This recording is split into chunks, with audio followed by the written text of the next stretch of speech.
दोस्तों, प्राचीन काल में दुष्यंत नाम का एक शक्तिशाली राजा था।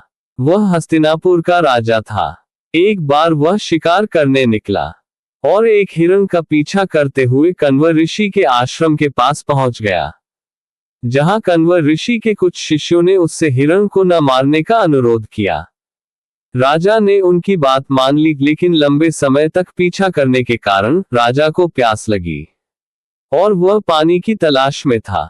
जब उसने देखा कि कुछ युवतियां अपने पसंदीदा पौधों को पानी दे रही थीं, उनमें से एक शकुंतला नाम की एक अति सुंदर लड़की ने उसका स्वागत किया।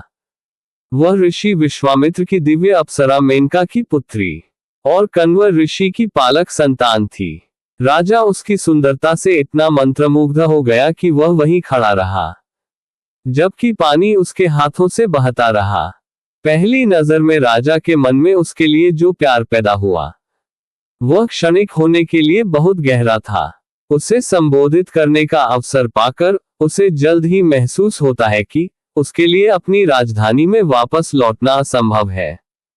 उसके पैर आगे बढ़ते हैं, जबकि उसका दिल पीछे की ओर उड़ता है।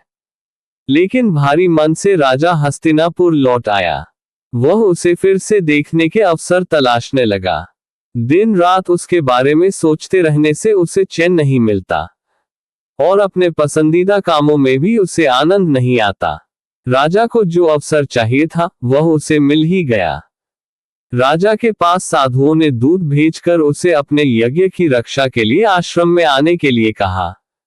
जब वह आश्रम के लिए प्रस्थान करने की तैयारी कर रहा था, तभी रानी माता का दूत कारवाक हस्तिनापुर शहर में उसकी उपस्थिति के लिए आया। वह आश्रम में जाने के लिए और अधिक समय बर्बाद करने के मूड में नहीं था। उसने अपने स्थान पर विदूषक को शहर में भेज दिया। अपने मन में शकुंतला के बारे में लगातार सोचते हुए उसने आश्रम की यात्रा शुरू की। वह आश्रम में आया और शकुंतला की तलाश करने लगा। कुछ समय बाद उसने शकुंतला की अपनी दो सखियों के साथ उसके बारे में चर्चा करते हुए बातचीत सुनी। तुरंत वह खुद को प्रकट करता है और उससे विवाह करने का प्रस्ताव रखता है। वह उसके माता पिता से पूछता है कि क्या उनके विवाह में कोई बाधा है। इसके बाद शकुंतला अपनी सखी प्रियंवदा से राजा को अपने जन्म का वृतांत बताने के लिए कहती है। राजा उसके जन्म की कहानी सुनकर सखी से शकुंतला की सहमति लेने के लिए कहता है, ताकि वह गंधर्व रूप में उससे विवाह कर सके। दोस्तों, गंधर्व विवाह में महिला अपना पति स्वयं चुनती है। वे अपनी मर्जी से एक दूसरे से मिलते हैं, साथ रहने की सहमति देते हैं और उनका रिश्ता जुनून से पैदा हुए मैथुन में परिणत होता है। फिर शकुंतला राजा से अनुरोध करती है कि वह अपने पालक पिता कण्व ऋषि के वापस आने तक प्रतीक्षा करे, जो तीर्थ यात्रा पर गए हुए थे, और अपनी सहमति दे। लेकिन राजा के हठ पर अड़ जाने पर वह अंततः अपनी सहमति दे देती है। उनका विवाह गंधर्व रूप में होता है, इस शर्त पर कि इस विवाह से उत्पन्न होने वाला पुत्र हस्तिनापुर की गद्दी पर बैठेगा। वह अपने स्वामी से मान्यता के प्रतीक के रूप में विवाह अंगूठी स्वीकार करती है। इसके बाद राजा अपने मंत्रियों और सेना को उसे अपनी राजधानी तक ले जाने का वचन देकर चले जाते हैं। जब कण्व ऋषि आश्रम लौटते हैं तो उन्हें अपनी आध्यात्मिक शक्तियों से अपनी अनुपस्थिति के दौरान हुई घटनाओं का पता चलता है और वे शकुंतला को हर दृष्टि से अपने योग्य पति को चुनने के लिए बधाई देते हैं। अगले दिन जब शकुंतला राजा के बारे में गहन चिंतन में लीन थी, ऋषि दुर्वासा आश्रम में आए, लेकिन शकुंतला अपनी व्यस्तता के कारण उनका उचित तरीके से स्वागत नहीं कर पाए। इस पर ऋषि दुर्वासा ने श्राप दिया कि जिस व्यक्ति के विचारों के कारण वह अतिथि के प्रति अपने कर्तव्यों को भूल गई है, वह उसे त्याग देगा। शकुंतला अभी भी विचारों में लीन थी, लेकिन उसे यह सुनाई नहीं दिया।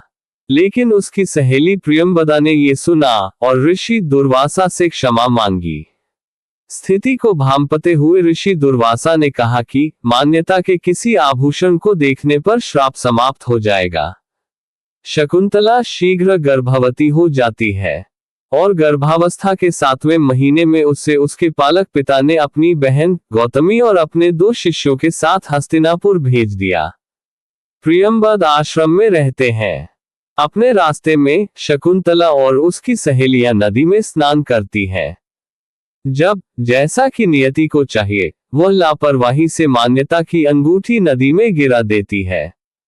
उस समय इस तथ्य से अनजान। अंत में वे हस्तिनापुर पहुंचते हैं और राजा को संदेश भेजते हैं। राजा अपने कुल पुरोहित सोमरता से उनके आने का कारण पूछने के लिए कहते हैं, जिस पर पुजारी उन्हें द्वार पर मिलते हैं, उनके आने का कारण जानते हैं और राजा को इसकी सूचना देते हैं।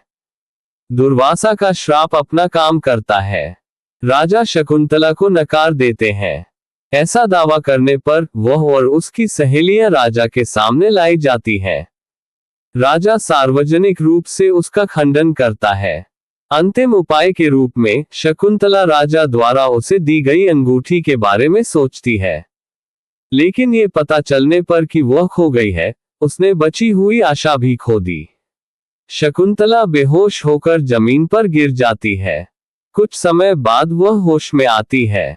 तब पुजारी आगे आता है और राजा से उसे प्रसव तक अपने महल में रहने की अनुमति देने के लिए कहता है। राजा सहमत हो जाता है और जब शकुंतला पुजारी का पीछा कर रही होती है तो मेनका अपने तेजस्वी रूप में प्रकट होती है और अपनी बेटी को पकड़कर गायब हो जाती है और एक दिव्य शरण में चली जाती है। वहां उपस्थित सभी लोग आश्चर्यचकित और भयभीत हो जाते हैं। इस घटना के बाद एक दिन जब राजा निरीक्षण पर थे, एक मछुआरे पर शाही अंगूठी की चोरी का आरोप लगाया गया था, जिसे उसने एक मछली के अंदर पाया था। उसे सिपाहियों द्वारा राजा के सामने घसीटा जाता है, जो हालांकि बेचारे आरोपी को मुक्त कर देता है और उसे उसकी खोज के लिए अच्छा इनाम देता है। अब उसे अपने पूर्व प्रेम की याद आ जाती है। शकुंतला के प्रति उसका प्रबल और भावुक प्रेम उस पर दुगने और दुगुने बल के साथ उमड़ पड़ता है।